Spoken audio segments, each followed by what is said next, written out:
Hermano, cuán grande es el amor de Dios que nosotros podemos negarle a veces con nuestras acciones, cometer errores, y aunque eso no es una justificación para hacer mal, saber que cuando venimos así ya sintiéndonos culpables y mal, Jesús nos vuelve a mirar con esta sonrisa y nos dice, I still need you.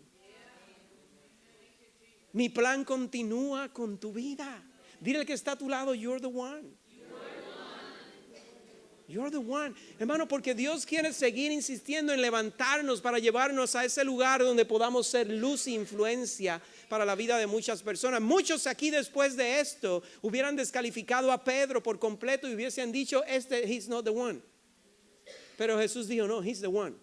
Y no solamente Él lo eligió a Él como te ha elegido a ti, sino que Jesús vino y en su resurrección, luego de haber resucitado, se encontró con Pedro y lo restituyó a su lugar de honor junto a Él.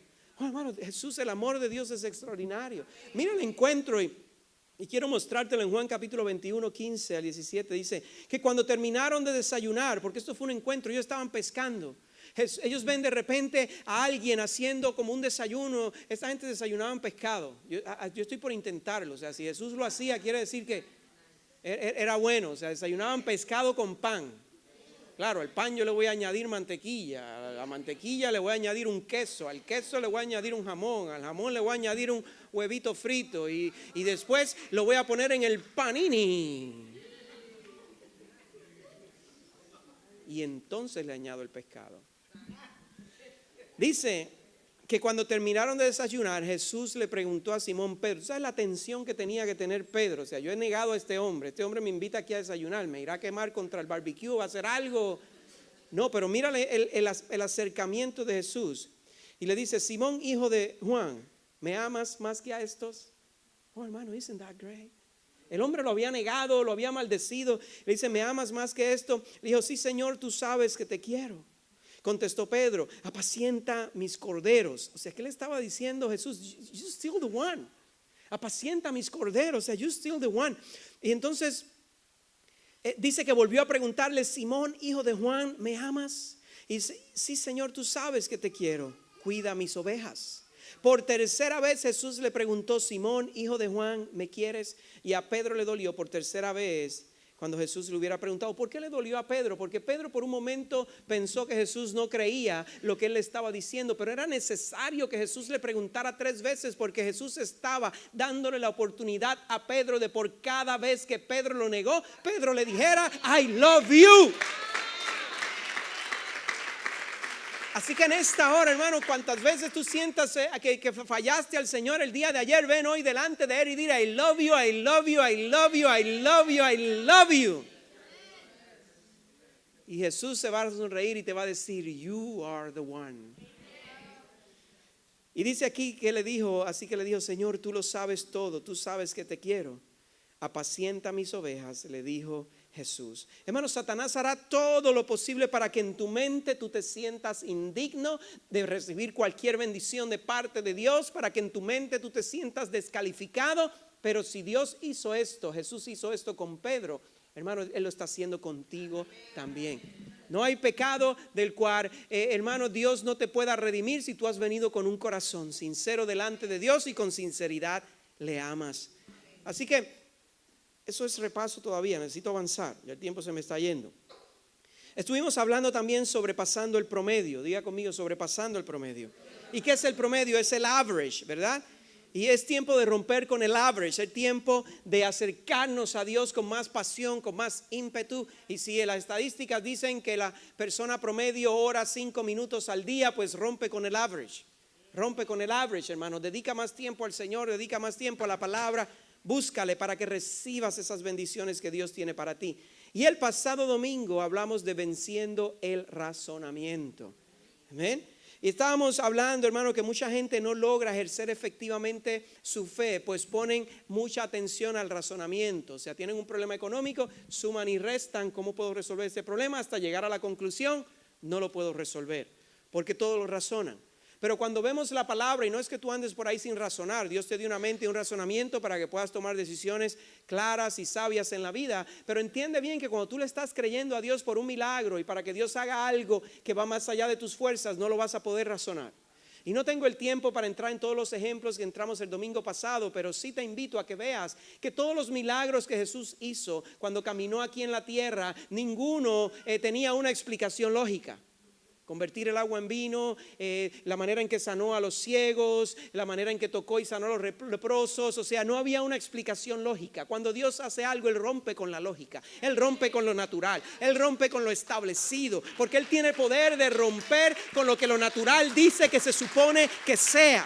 Si lo natural dice que tú no puedes recibir más finanzas porque tú te ganas hasta aquí, tus deudas son hasta acá, eso para Dios no es una limitación. Si Él rompió con esto en la palabra, cuando vemos que multiplicó los panes y los peces, ese milagro no fue de sanidad, ese milagro no fue de salvación, ese milagro no fue de restauración, ese milagro fue de provisión y de multiplicación. Y Él dejó claro que Él tiene el poder de multiplicar recursos en tus manos. Lo hizo con la pesca milagrosa de Pedro también, y Pedro tenía ese negocio no por amor al arte, sino para producir dinero. Y Jesús bendijo en más de una ocasión la pesca milagrosa en la vida de Pedro. Y no solamente eso, también cuando hubo que pagar taxes, le dijo a Pedro, ve, pesca un pescado, y él hizo unas cosas que no tienen ninguna explicación lógica para proveer lo que ellos necesitaban. Amén. Así que las cosas de Dios, hermano, como Él las hace muy pocas veces, tendrán una explicación lógica. Cuando algo en tu vida parece ya no tener solución, comienza a declarar algo sobrenatural sobre eso. ¿Ven? Ahora, y este es el mensaje de hoy. Voy a tratar de darlo en 15 minutos. Se llama ejerciendo la fe en medio de la prueba. Hermano, en la vida vamos a atravesar pruebas. ¿Ven? ¿Cuántos saben que es así? En la vida hay pruebas, en la vida hay problemas, en la vida hay situaciones. ¿Y qué son pruebas? Pruebas son situaciones inesperadas que se levantan, que tienen el potencial de causarnos daño, hermano. Las pruebas tienen el potencial de causarnos daño. ¿Cuántos saben que una enfermedad tiene el potencial de causarnos daño? ¿Cuántos saben que no tener el dinero que necesitas para pagar la renta o el mortgage tiene potencial de causarte daño? O sea, pruebas se levantan y no son placenteras, causan dolor, causan tristeza, causan desánimo, perdón. Así que en esta hora, hermano, yo quiero enseñarte y mostrarte a través de la palabra que con tu fe tú puedes vencer esas pruebas. ¿Y de dónde vienen las pruebas, hermano? ¿Y cuál es el sentir cuando estamos en medio de la prueba? Hermano, cuando estamos en medio de una prueba sentimos que estamos en medio de una batalla. ¿Cuánto les pasa que sienten como que están tomando golpes de todas partes y es como que resuelves aquí, resuelves allá, te sientas a coger un aire, ahí recibes una llamada, una carta? Oh no, esto era lo que me faltaba. Oh, así es, hermano, cuando las pruebas deciden llegar, llegan juntitas. O sea, como que caen todas de golpe. Y a veces nos toman cuando más débiles estamos en una área. O sea, cuando tienes dinero de sobra en el banco, ahí no aparece un bill. Pero cuando de momento ya gastaste lo que tenías, entonces ahí de repente, oh, ahora hay que pagar esto también, o se rompió el carro, o pasó esto, o pasó aquello. Y es ahí donde miras al cielo y dices, ¿cuánto más? Todos vamos a atravesar en algún momento por pruebas, sentimos tristeza, sentimos que nuestra seguridad es amenazada, se levanta preocupación y a veces miedo. Y la pregunta que vamos a contestar es, ¿qué voy a hacer? ¿Cómo salgo de esto? ¿Y qué Dios está haciendo para ayudarme? Lo primero que hay que entender, hermano, que toda prueba que se levanta en tu vida, que tiene el potencial de hacerte daño, no son de Dios, sino del enemigo. Dios nunca traería algo contra tu vida para hacerte daño. No quiere decir que Dios no pueda probar tu fe o probar, tu confianza en Él, pero nunca con algo que tiene el potencial de dañarte o destruirte. Cuando algo viene con una intención de hacerte daño, de destruirte, Satanás es quien está detrás de eso, porque Él es el destructor.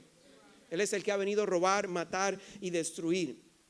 ¿Okay? Y para poder vencer un ataque de Satanás hay que primero reconocer de dónde ha venido.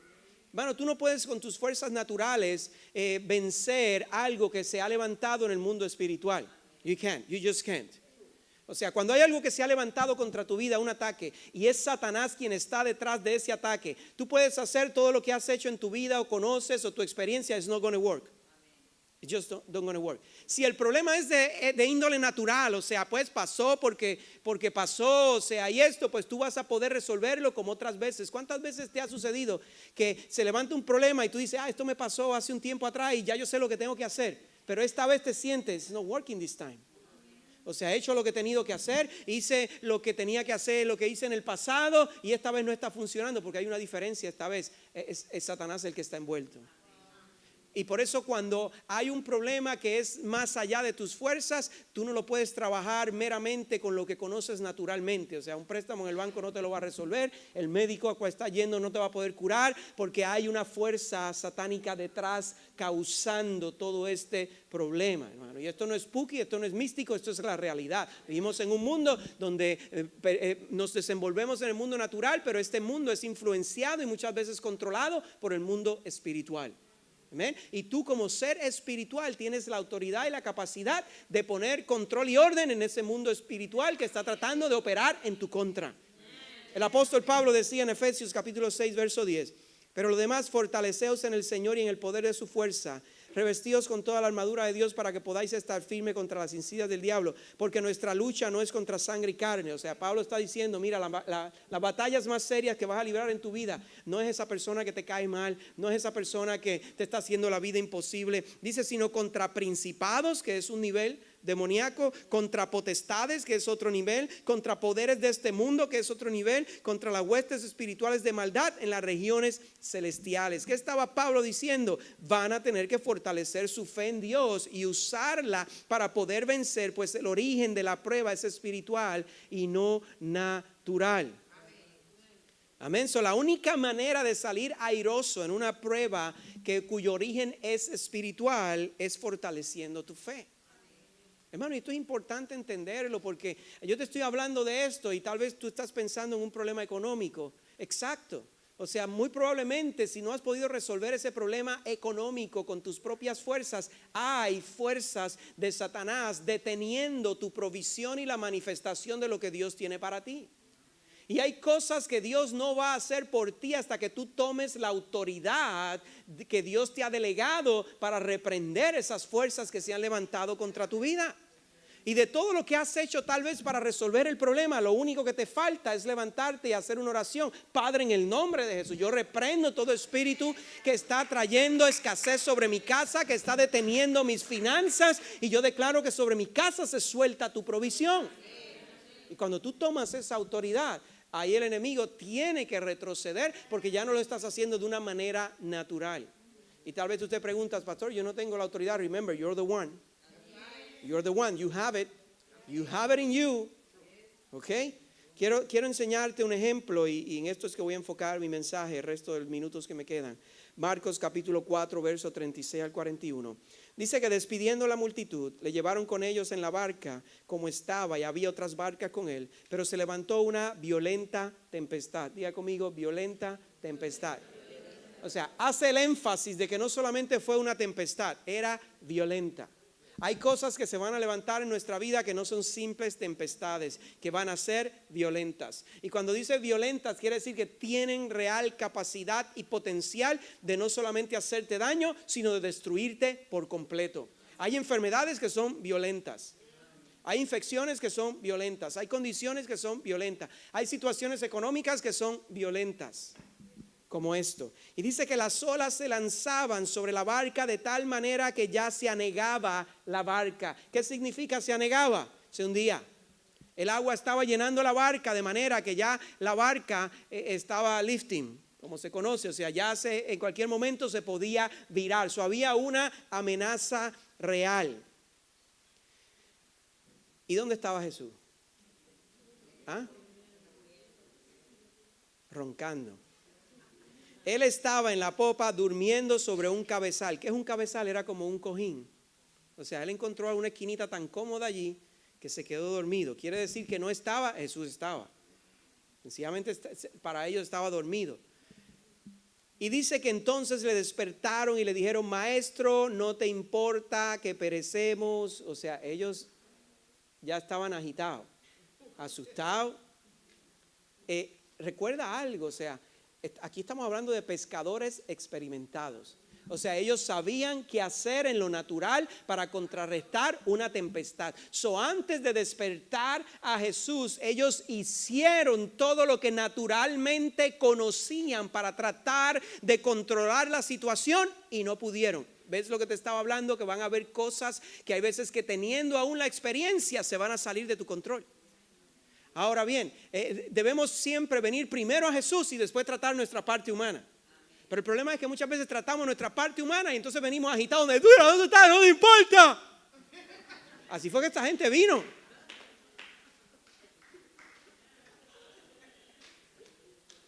A mi esposa yo no la puedo despertar así. I get in trouble cuando yo tengo que despertar. Mira. Y ella, mira. O sea, ella duerme, cuando duerme de verdad. O sea, que para despertarla hay que despertarla. Mira. Pero yo no la puedo despertar así. Porque entonces mejor es que me esconda el resto del día.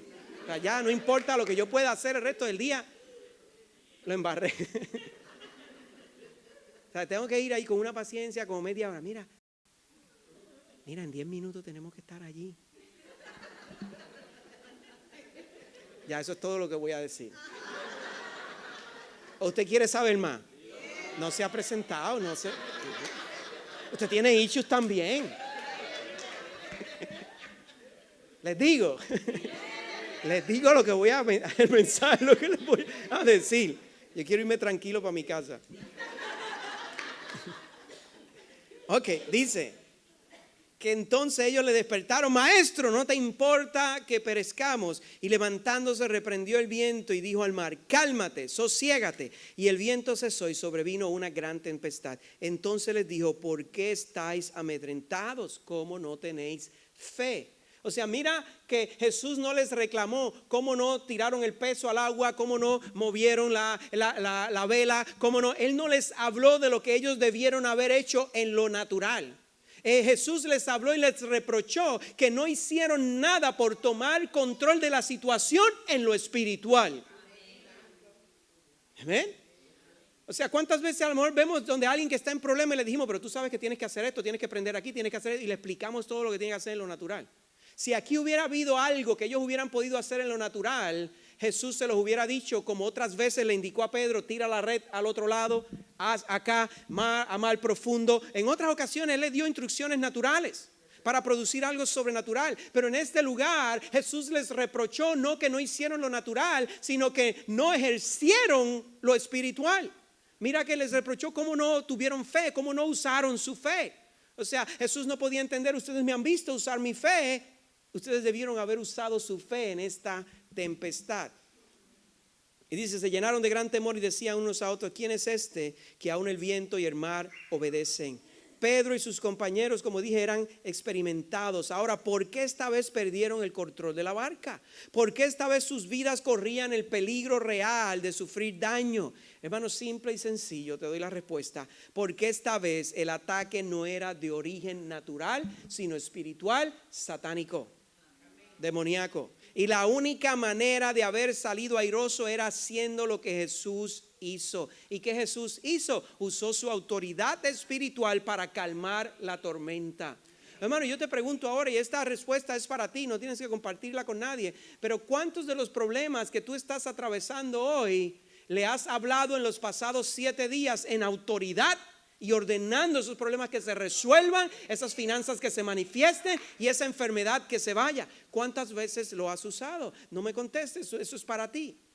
Tal vez algunos y con honestidad van a decir: pastor, en realidad no lo he hecho. Y Jesús te diría lo mismo, porque no has usado tu fe con esos problemas. Has hecho todo lo que naturalmente podías hacer, pero tal vez el ataque ha sido levantado por fuerzas demoníacas. ¿Y cómo yo sé? Y tal vez usted está preguntándose, aquellos que son más filosóficos, teológicos, estarán preguntando: ¿y cómo usted sabe que el ataque era demoníaco? Hermano, simple y sencillo, por lo que sucedió después. La Biblia se explica a sí misma. O sea, cuando tú ves lo que sucedió después, ¿qué sucedió después? Ellos llegaron al pueblo de Gadara. Ellos llegaron a Gadara. ¿Y qué había en Gadara? Gente endemoniada. Y no solamente había gente endemoniada, dice la palabra que 2 hombres vinieron ante él. Hay unas versiones que solamente habla del endemoniado ganadero, de uno solo, pero otros evangelios, como Marcos, habla que eran 2 hombres. En realidad eran 2 endemoniados. pero relata la historia de uno en específico. Y cuando viene este hombre, dice la palabra que ahí empieza el confrontamiento entre Jesús y este hombre. Los demonios que estaban en este hombre eran tan fuertes que de la primera instancia no salieron. Lo vamos a ver en la palabra, o sea, por eso comienza una conversación entre Jesús y ellos. Yo no le digo ahora que se ponga a hablar con demonios por ahí, o sea. Oh, pastor, te tengo que contar la conversación que tuve con un demonio esta semana. ¿Y qué te pasó? Pues mira, salí con un ojo hinchado porque ese hombre estaba endemoniado, me dio un puño. Pero entienda esto, la palabra dice que en ese hombre había una legión, porque el mismo demonio habló a través de él y le dijo legión porque somos muchos. Y para los que ustedes no saben lo que es una legión representaba un grupo de soldados que en un tiempo antiguo el mínimo era 3,000 y para el tiempo de Jesús el máximo era 6,000. O sea, quiere decir que este hombre lo menos que tenía adentro eran 3,000 demonios. Hay gente aquí que con uno son insoportables, imagínate con 3,000 adentro.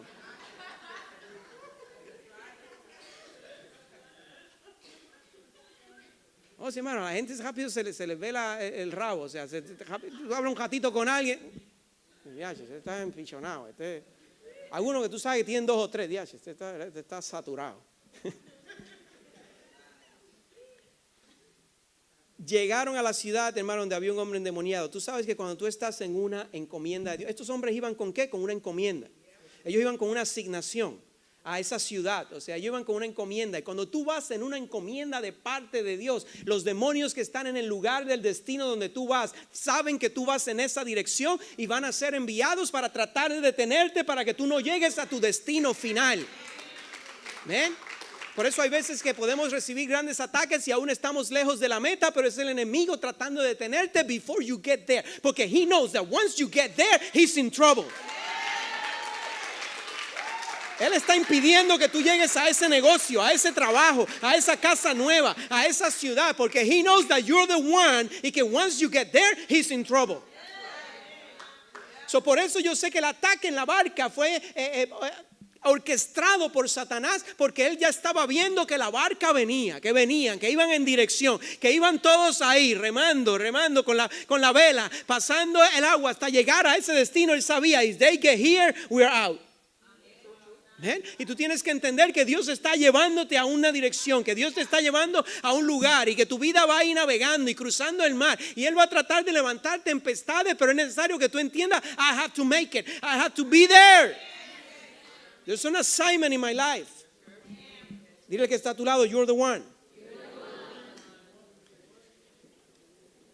Mira lo que dice la historia, Mateo 5, verso 1 a 9, y tengo que ir terminando ya, el tiempo se me ha ido. Y llegaron al otro lado del mar, a la tierra de los Gadarenos. Y cuando él salió de la barca, enseguida vino al encuentro de entre los sepulcros un hombre con un espíritu inmundo. Eso pensaban ellos, que era un espíritu inmundo, que tenía su morada entre los sepulcros y nadie podía ya atarlo, ni aun con cadenas, porque muchas veces había sido atado con grillos y cadenas, pero él había roto las cadenas y destrozado los grillos, y nadie era tan fuerte como para dominarlo. En lo natural no había manera de expulsarlo, y siempre noche y día andaba entre los sepulcros y en los montes dando gritos e hiriéndose con piedra. Cuando vio Jesús de lejos, corrió y se postró delante de él, gritando a gran voz, dijo: ¿qué tengo yo que ver contigo, Jesús, Hijo del Altísimo? Te imploro que no me atormentes. Porque Jesús le decía: sal del hombre, espíritu inmundo. Cuando él le contesta y le habla, ya Jesús lo había mandado a salir, y él se resistía y le decía: ¿qué tengo yo contigo? O sea, déjanos tranquilo. Y entonces ahí fue cuando Jesús le preguntó: ¿cómo te llamas? Y él le dijo: me llamo Legión, porque somos muchos. Y luego de esto sabemos que el hombre fue liberado de una manera sobrenatural. Pero, y cierro con esto diciéndote, hermano, ahí no hay nada más registrado que Jesús hizo en esa ciudad, nada más que liberar a ese endemoniado, y luego se montaron en la barca y se fueron. Pero mira lo que dice al final de la historia. Dice que al entrar en la barca, el que había estado endemoniado le rogaba que no lo dejara, que lo dejara acompañarle, pero Jesús no se lo permitió, sino que le dijo: vete a tu casa, a los tuyos, y cuéntale cuán grandes cosas el Señor ha hecho por ti y cómo tuvo misericordia de ti. Y él se fue y empezó a proclamar en Decápolis, eso era el que estaba endemoniado, cuán grandes cosas Jesús había hecho por él, y todos se quedaban maravillados. Hermano, Decápolis no era una ciudad. Decápolis eran 10 ciudades confirmadas. Algunos historiadores dicen que eran hasta 19 ciudades. La liberación de un hombre causó tal influencia que Jesús no tuvo que volver a ese lugar y el evangelio se regó por más de 100 ciudades. O sea, ¿qué Dios está tratando de hacer, hermano? Dios está tratando de levantarte y ponerte en un lugar, porque si uno solo llega al tope de donde Dios lo quiere llevar, miles serán influenciados y millones. ¿Y qué es lo que Dios está tratando siempre con todos sus hijos, con todos nosotros? Él está tratando de levantarte.